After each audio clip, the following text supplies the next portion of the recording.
या विशेष कार्यक्रमामध्ये मी मिलिंद धनविद आपले सर्वांचे स्वागत करतो। आज आपण अत्यंत एका महत्त्वाच्या विषयावर चर्चा करणार आहोत। तत्पूर्वी आज दिनांक 25 डिसेंबर, आजचा देखील दिवस आपल्यासाठी अत्यंत महत्त्वाचा आहे। 25 डिसेंबर 1927 रोजी महामानव डॉक्टर बाबासाहेब आंबेडकरांनी माणसात भेद निर्माण करणारी, स्त्रियांना पायदळी तुडवणारी मनुस्मृतीचे दहन केले होते, जाळून टाकले होते, तिची राख रांगोळी केली होती।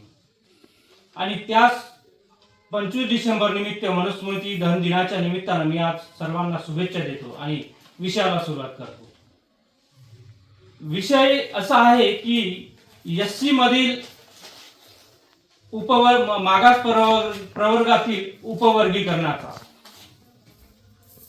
1 ऑगस्ट 2024 रोजी सुप्रीम कोर्टाने एससी मधील उपवर्गीकरण करा असा एक निर्णय दिला आणि त्यानंतर तो निर्णय काही राज्यांमध्ये लागू झाला आणि महाराष्ट्रामध्ये त्या संदर्भात अनंत बदर नावाची समिती नेमली, परंतु विषय प्रलंबित आहे।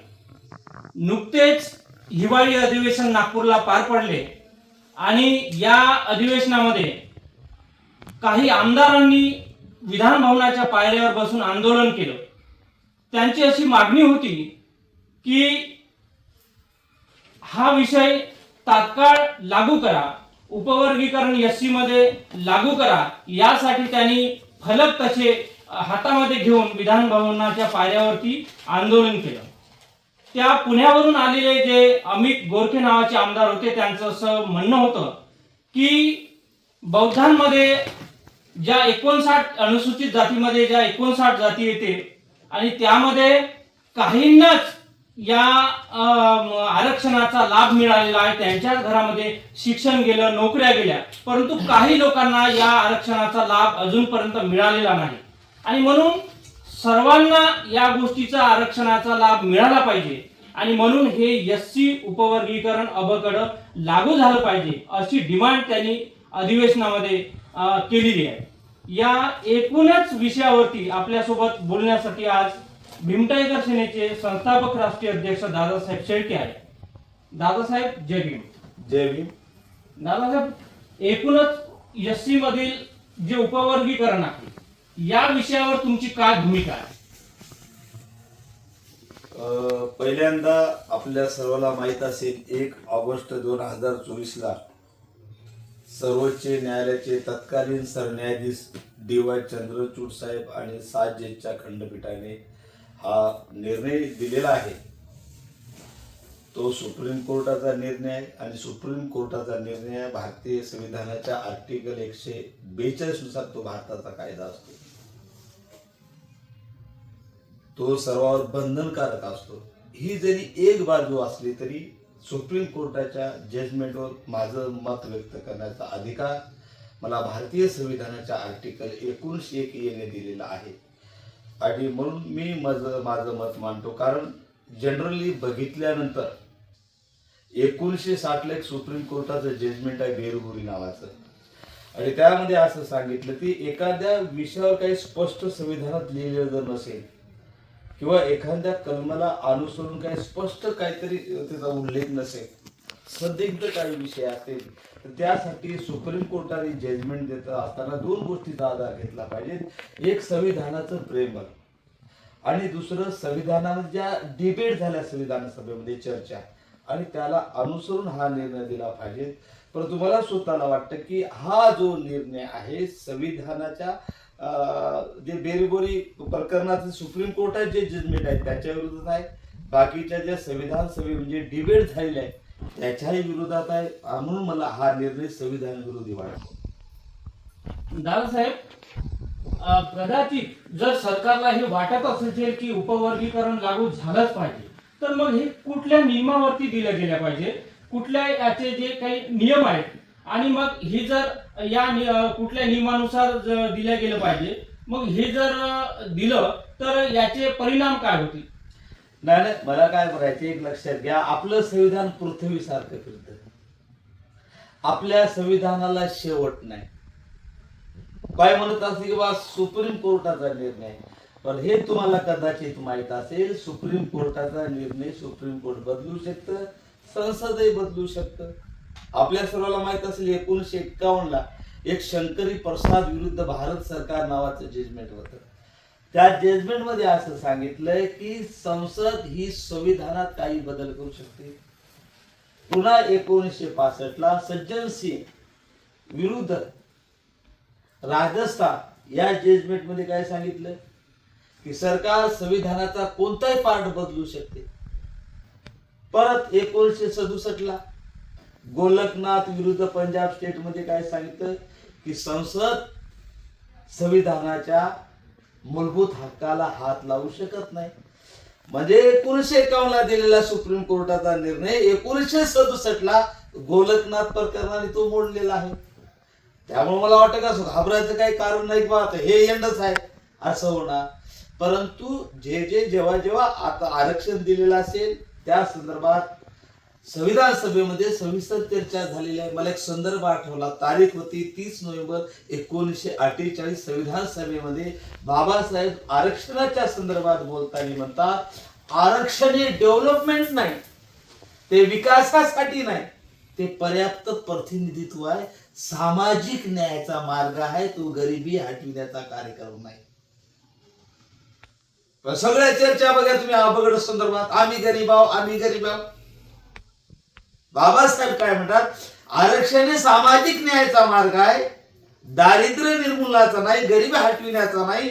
गरिबी हटवायची असेल, दारिद्र्य निर्मूल करायचं असेल तर भारतीय संविधान भाग 4 directive principle of state policy, राज्यांची मार्गदर्शक तत्वे, आर्टिकल 38 आणि 47 मध्ये हा मार्ग दाखवलेला.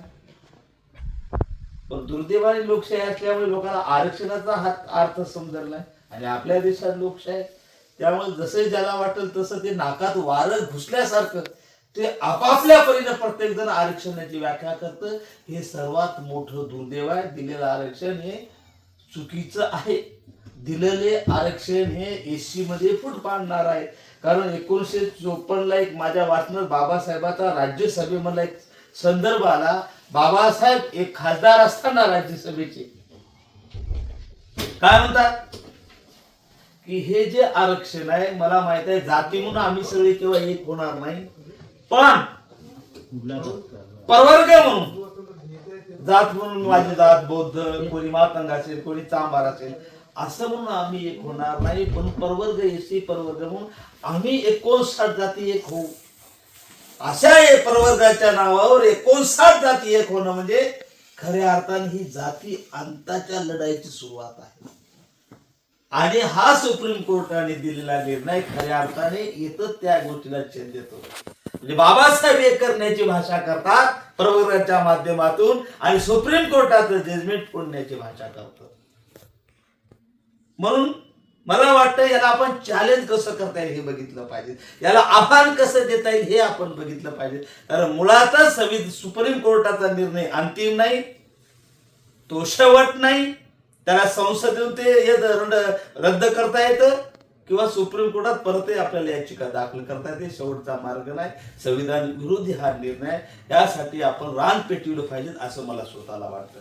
दादासाहेब, माजी मंत्री लक्ष्मण ढोबळे जे मातंगाचे नेते आहेत आणि यासह हे जे काही 4 आमदार आहेत यांनी जे आंदोलन केलेलं आहे की महाराष्ट्रामध्ये एससी मध्ये 59 जाती आहेत आणि 59 जातीमध्ये एकाच वर्गाने म्हणजे एका कम्युनिटीनी एका समूहालाच या आरक्षणाचा फायदा मिळालेला आहे, बरोबर आहे. तर संविधानाच्या 341 नुसार आरक्षण हे सगळ्यांना दिलेलं आहे. म्हणजे ज्या 59 जाती येते त्या सर्वांना आरक्षण दिलेलं आहे 341 नुसार. मग यांचं ही कोणत्या मानसिकतेतून हे वक्तव्य करत आहे की फक्त बौद्धांनाच याचा लाभ मिळाला आणि इतर लोकांना त्याचा लाभ मिळाला नाही, त्यांच्या घरात शिक्षण पोहोचलं नाही, नोकऱ्या पोहोचल्या नाही आणि म्हणून ते मागत आहे. हे कोणत्या मानसिकतेमधून हे लोक वक्तव्य करत आहेत, काय सांगा? नंबर 1 लक्षात घ्या, आरक्षण जातीला नाही प्रवर्गाला आहे, आरक्षण कास्टला नाही क्लासला आहे. त्यामुळं जर त्याचा आरोप जर असेल तर याला एक द्वेष म्हणता येईल, एखाद्याबद्दल असलेला द्वेष, बाकी काय असं मला वाटत नाही. कारण आरक्षण जातीला नसल्यामुळे कोणी घेतलं हा यालाच नाही आणि डाटाही उपलब्ध नाही. 1 ऑगस्ट 2024च्या सुप्रीम कोर्टाच्या जजमेंटमध्ये सांगितलं वर्गीकरण करत आहे, डाटा तपासा. डाटा उपलब्ध नाही. तुम्हाला खरं सांगतो धक्का बसेल ते तुम्ही बोलताय ते खऱ्या अर्थाने आरक्षणात बौद्ध समाजावर अन्याय झालेला आहे. कारण आपण एकूण लोकसंख्येपैकी एससीची जी लोकसंख्या आहे ते फक्त एकमेव बौद्ध समाज 50% आहे आणि बाकी 58 जाती 50% आहे. विचार करा, म्हणजे महाराष्ट्रातल्या तुम्हाला 288 आमदार आहेत, 13% जरी आरक्षण धरलं तर 100ला 13, 100ला 13, 226 आणि 88ला 12 धरा, किती वार आहेत? 26, 28, 37 जागा आल्या. तुम्ही खरं सांगा मला, सदरीच्या 50% किती वार? 19 दोन्ही 38, म्हणजे 18 जागा दर 5 वर्षाला बौद्धांचे महाराष्ट्रात 18 लोकसंख्येच्या मानानं 18 आमदार राहणं बंधनकारक आहे. तुम्ही देशाला स्वातंत्र्य मिळाले तेव्हापासून बघा आपले 3-4च्या वर आमदार झाले नाही. मग मला प्रश्न विचारायचा, अन्याय कुणावर झाला? ज्या जातीची 3% लोकसंख्या आहे त्याला राजकीय पॉलिटिक्स रिझर्वेशन 80% भेटलेलं आहे. काढा तुम्ही. आरक्षण खाल्लं कोणी कोणाचं मला माहित आहे. संख्या असं जनरली जर बघितलं तर बौद्धांची संख्या जास्त दिसते. अरे दिसते का? कारण लोकसंख्या जास्त आहे ना, 50% लोकसंख्या आहे ना.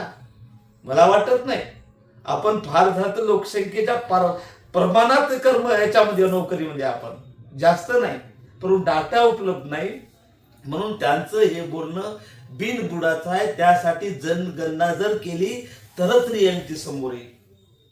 पण खऱ्या अर्थाने माझा दावा आहे की आपल्यावर अन्याय झालेला आहे आणि राजकीय जे आरक्षण आहे 100% बौद्धावर अन्याय झालेला आहे. आपल्याला जो वाटा मिळायला पाहिजे होता 50%च्या, म्हणजे दर 5 वर्षाला 18 आमदार आपले असणं बंधनकारक असताना तुम्ही 3-4च्या वर गेले. सांगा मला, दर 5 वर्षाला बौद्धाचे आमदार आताही किती आहेत? 3-4 आहेत फक्त. हे 17-18. मग 18 पैकी 4 आमदार खाले, 14 आमदार हे कोठेच रेत आमच्या हक्काचे. आम्ही म्हणा याच्यावर आरोप करा, जे आमच्यावर आरोप करतात ते. याला काही अर्थ नाही. याच्या पाठीमागे आपल्याबद्दल बघण्याचा दृष्टिकोन त्यांचा निगेटिव्ह आहे, नकारात्मक आहे. आपल्याबद्दल एक द्वेष आहे, बाकी काही नाही. कारण हे आरोप करणारे मनोवादी मानसिक जे आहेत. बौद्ध समाज स्वाभिमानाने जगतो, तो हात पसरत नाही कोणापुढे, शिना ताणणारा समाज आहे. आणि ही जळण आहे, त्या जळणपोटी केलेली ह्या लोकांनी आरएससीची सुपारी घेऊन आपल्याला आरोप करता. लक्षात घ्या, कारण आरएससीचा खरा फाईट करणारा कोण आहे? फायटर आपण. ते सुपारी बाजार आहेत, बाकी काही नाही. माझं स्पष्ट मत आहे. दादासाहेब, जे बीजेपीच्या गळाला लागलेले लोक आहेत त्यांचं जे म्हणणं आहे की हे आरक्षण उपवर्गीकरण मागास प्रवर्गामध्ये उपवर्गीकरण झालं पाहिजे, की काय त्यांची मागणी आहे की काहींनाच याचा लाभ मिळालेला, बरोबर आहे, आणि काही आपले आंबेडकरी विचारवंत जे वक्तव्य करत आहेत की आमची बौद्धांची जी प्रगती आहे हे आरक्षणामुळे झाली नसून जे आम्ही बाबासाहेबांच्या सांगण्यावरून 1956ला घरातले देव बाहेर फेकले, कर्मकांड अनिष्ट चालीरीती रूढी परंपरा आम्ही सोडलं आणि त्यामुळे आमची प्रगती झाली आहे. काय तथ्य आहे? एक लक्ष घ्या, प्रगती पाठीमागे आरक्षण सुद्धा महत्वाचा विषय, नाकारून चालणार नाही, बरोबर आहे. पण जे आरक्षण घेत असताना ते फुकट भेटणार त्याच्यातही स्पर्धा आहे ना. 59 जातीमध्ये स्पर्धा आहे ना. तुम्हाला डायरेक्ट कुठं आरक्षण फाईट करावं लागेल ना. या फाईटचं श्रेय डॉक्टर बाबासाहेब आंबेडकरांना द्यावं लागेल. ज्याने 1924ला शिका संदेश दिला तो आम्ही आत्मसात केला. ह्या दोन गोष्टीचं कॉम्बिनेशन आहे, लक्षात घ्या. आम्हाला जे भेटलं ते हे फाईट करत नाहीत, पॅरलेल झाल्यासारखे वागत असतील, त्यात आमचा दोष आहे. कारण आरक्षण परत एकदा क्लिअर करतो, जात म्हणून नाहीत ना, 59 जातीसाठी आहे. फाईटला तयार राहा. तुमच्या म्हणण्याचं उत्तर आलं. आरक्षण तिथं महत्वाचं आहे आणि जी आम्हाला शिक्षणाची गोडी लागली, जो आमच्या बापाने मॅसेज दिला ते आम्ही आत्मसात केल्या. दोन्हीचं कॉम्बिनेशन आमच्या पद्धतीचं कारण.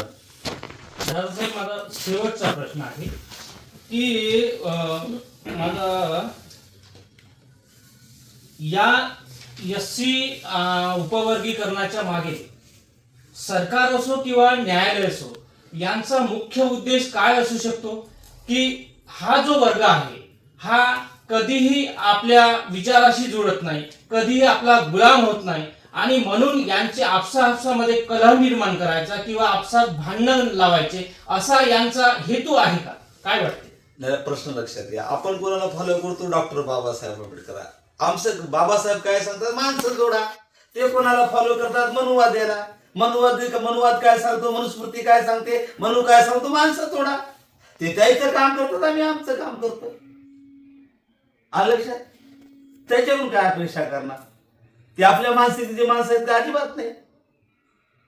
परंतु आपण हारणारी माणसं, लढणारी अवलाद आपण, शेवटचा श्वास, शेवटचा रक्ताश्रू आपण लढणारी आहोत. सकारात्मक माणसं आहोत आपण. शेवटपर्यंत ही फाईट चालू राहणार आहे. हे होते माननीय दादासाहेब शेळके, भीम टायगर सेना राष्ट्रीय अध्यक्ष.